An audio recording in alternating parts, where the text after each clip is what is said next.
안녕하세요. 브레인업 신경과 전문의 김지선입니다. 잠 좀 제대로 잡았으면 좋겠다. 이 고민을 매일 안고 사는 분들이 정말 많으십니다. 단순히 피곤해서 잠이 안 오는 것이 아니라 불면증, 이 수면 장애는 우리 뇌의 수면 시스템에 문제가 생겼다는 과학적인 신호죠. 오늘은 불면증의 정확한 원인부터 숙면을 위한 뇌의 과학적인 접근법까지 명쾌하게 한번 공부해 보도록 하겠습니다. 불면증은 몇 가지 형태가 있는데요. 잠들기가 어려운 것, 입면장애라고 해요. 그리고 잠을 유지하기가 어려울 때도 있죠. 수면 유지장애라고 하고요. 또한 너무 일찍 깨서 다시 잠들지 못하는 것, 조기 각성, 이런 문제들이 바로 수면장애의 종류입니다. 불면증이라고 하는 것은 이런 수면장애 현상 중에 하나 이상의 증상이 일주일에 3번 이상 최소 3개월 동안이나 지속되어서 특히 낮에 활동하는 데 지장을 줄 때 진단되는 것이 바로 수면 장애입니다. 잠을 자야 할 시간에도 뇌가 과각성 상태에 빠져서 충분히 이완되지 못하고 있다. 이런 과학적인 증거가 바로 수면 장애입니다.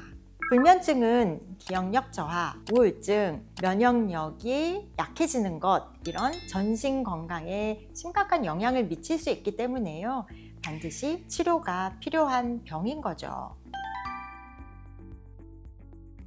불면증의 원인은 굉장히 복합적이에요. 핵심은 생체 시계의 교란, 그리고 신경계의 과도한 흥분 현상인 것 같습니다. 생체 시계 교란이라고 하면요, 수면 호르몬인 멜라토닌과 연관이 되어 있는데요.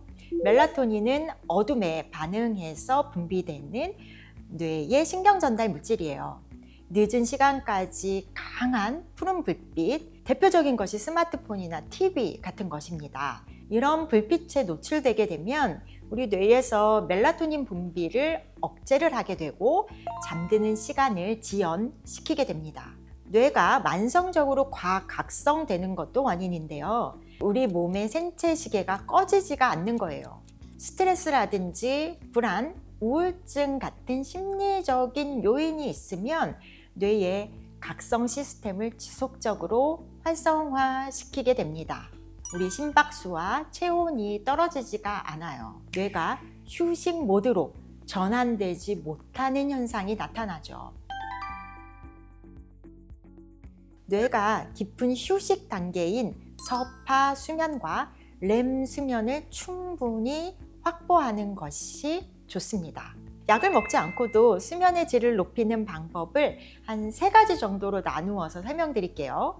첫 번째는 수면 제한요법이에요. 침대에 누워있는 시간이 길다고 해서 효과적인 수면이 될 수는 없습니다. 오히려 실제 자는 시간과 비슷하게 제한을 해야 됩니다. 뇌가 침대를 잠자는 곳으로 인식하게 훈련을 합니다. 두 번째는 잠들기 의식을 만들어 보는 거예요. 뇌가 이완되는 것을 위한 루틴을 세우는 작업인데요. 우리 뇌에게 이제는 잠자는 시간입니다 하고 준비를 시키는 거죠. 잠들기 1시간 전부터는요, 심부 체온을 적당히 하면서 미지근한 목욕을 하고 또 복식 호흡을 하면서 명상이나 묵상을 통해서 교감신경 톤을 맞추는 거예요. 그러면 부교감신경이 활성화되면서 뇌를 편안하게 이완된 상태로 유도를 하게 됩니다. 세 번째는 정말 중요한데요. 잘 자기 위해서는 빛을 차단하는 것입니다. 아침에는 밝은 빛을 쬐서 멜라토닌 분비를 억제하는 것이고, 밤에는 실내 조명을 어둡게 하고 우리 뇌에서 멜라토닌 분비를 더 활성화시키는 거예요. 불면증에서 인지행동 치료는요, 약물 없이 불면증을 치료하는 근본적이고 효과적인 표준 치료법입니다. 수면제를 대체하거나 함께 사용할 수도 있습니다. 먼저 인지치료를 한번 볼까요? 인지치료라는 것은 생각을 바꾸는 것이에요. 우리의 생각보다 우리 뇌는 훨씬 더 강합니다. 잠을 잘 못 자는 것은 사실 크게 잘못은 없는 것 같아요. 그런데도 나의 안 좋은 현상들, 나의 신체적인 불편 같은 것들을 모두 다 잠 탓하는 것, 이 생각을 바꿔보는 것이 필요하죠. 이것이 인지치료의 첫걸음입니다. 행동치료라고 하면 앞에서 설명드린 수면위생교육이나 수면제한요법, 자극조절 치료 같은 것들을 통해서 환자 개개인의 잘못된 수면 습관과 환경을 교정하는 것입니다. 장기적인 효과라든지 재발 방지에 있어서 약물 치료보다 더 탁월한 것으로 과학적으로 입증되어 있습니다. 불면증이 심하거나 기저질환이 있는 경우에는요, 의료적 개입이 필요하게 됩니다. 수면제가 꼭 나쁜 것은 아닌데요. 적절하게 그리고 상황에 맞게 습관성이나 중독성 없이 사용하는 것이 중요합니다. 또한 생체시계 교정에 도움이 되는 멜라토닌, 수용체 효능제, 이 약물을 처방할 수도 있겠습니다. 신경조절 치료도 하나의 옵션이 될 수 있는데요. 약물 반응이 적거나 만성적인 불면증 환자분들에게는 뇌 자기장 치료, TMS라고 하는 치료도 각광을 받고 있습니다. 경두계 자기자극술 같은 신경조절 치료를 고려할 수도 있겠습니다. 이것은 특정 뇌 영역의 흥분도를 조절해서 수면을 유도하는 신경회로를 안정화시키고 숙면을 돕는 것에 효과가 있습니다.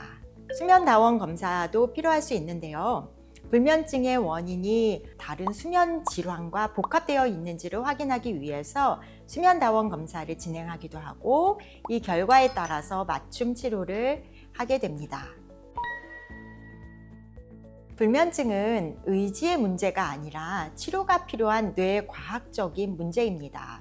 오늘 말씀드린 것처럼 수면 환경과 행동을 교정하는 인지행동치료가 필요할 수도 있고요. 전문적인 약물이나 신경조절 치료를 통해서 숙면의 비밀을 되찾을 수 있을 것 같습니다. 더 이상 잠 때문에 고통받지 마시고요. 과학적이고 의학적인 접근으로 여러분의 수면 능력을 회복하시기를 응원하겠습니다. 오늘도 시청해 주셔서 감사합니다.